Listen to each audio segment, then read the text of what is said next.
And he entered into a boat, and passed over and came into his own city. And behold, they brought to him a man sick with the palsy, lying on a bed. And Jesus, seeing their faith, said unto the one sick with the palsy, Son, be of good cheer, thy sins be forgiven thee. And behold, certain of the scribes said within themselves, This man blasphemeth.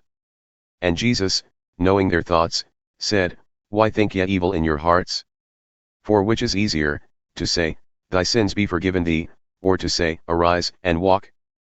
But that ye may know that the Son of Man hath power on earth to forgive sins, then said he to the one sick with palsy, Arise, take up thy bed and go unto thine house.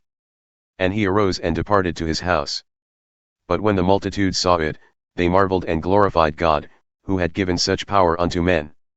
And as Jesus passed forth from thence, he saw a man named Matthew, sitting in the custom house. And he said unto him, Follow me. And he arose and followed him. And it came to pass as Jesus sat at meat in the house, behold, many publicans and sinners came and sat down with him and his disciples. And when the Pharisees saw it, they said unto his disciples, Why eateth your master with publicans and sinners? But when Jesus heard that, he said unto them, They that be whole need not a physician, but they that are sick. But go ye and learn what this meaneth, I will have mercy and not sacrifice. For I am not come to call the righteous, but sinners to repentance.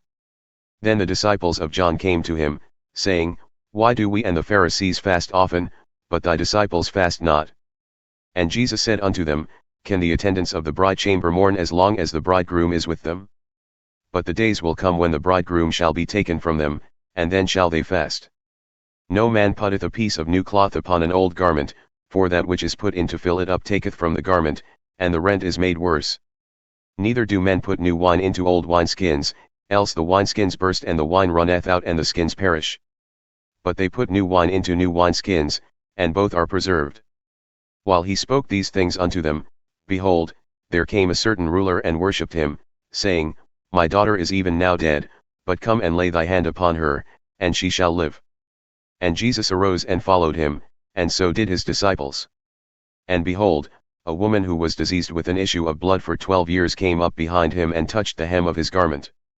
For she said to herself, If I may but touch his garment, I shall be whole. But Jesus turned about, and when he saw her, he said, Daughter, be of good comfort, thy faith hath made thee whole. And the woman was made whole from that hour.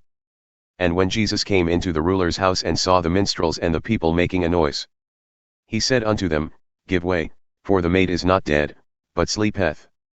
And they laughed him to scorn. But when the people were put outside, he went in and took her by the hand, and the maid arose. And the fame thereof went abroad throughout all the land. And when Jesus departed thence, 2 blind men followed him, crying and saying, Thou Son of David, have mercy on us. And when he had come into the house, the blind men came to him, and Jesus said unto them, Believe ye that I am able to do this? They said unto him, Yea, Lord. Then he touched their eyes, saying, According to your faith, be it unto you. And their eyes were opened, and Jesus strictly charged them, saying, See that no man know it. But they, when they had departed, spread abroad his fame in all that country. As they went out, behold, they brought to him a man, dumb and possessed with a devil. And when the devil was cast out, the dumb spoke, and the multitudes marveled, saying, It was never so seen in Israel. But the Pharisees said, He casteth out the devils through the prince of the devils. And Jesus went about all the cities and villages, teaching in their synagogues and preaching the gospel of the kingdom, and healing every sickness and every disease among the people. But when he saw the multitudes, he was moved with compassion for them, because they were faint and were scattered abroad, as sheep having no shepherd.